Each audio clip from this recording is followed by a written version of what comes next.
Jā, kamēr pārliec slaidu, arī vēl piebildīšu varbūt par to pašu, kā jau minēju, viss uz mums iedarbojuši viļņu veidā un nepārtraukti izsit to mūsu frekvenci no tātad šīs normu koridoru.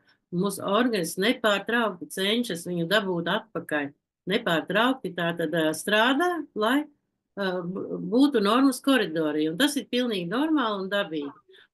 Bet, protams, mūsu organisms piekūst, un tā ir tā kā papildus slodze, un tāpēc arī ir radīti šie aparāti, tādi kā palīgs kabatā, kas mums ikdienā var palīdzēt.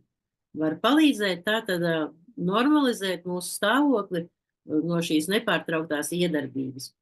Un ir radīti sevišķi web wellness sistēmā, ir radīti šie mēri instruments un arī tāds kā terapija.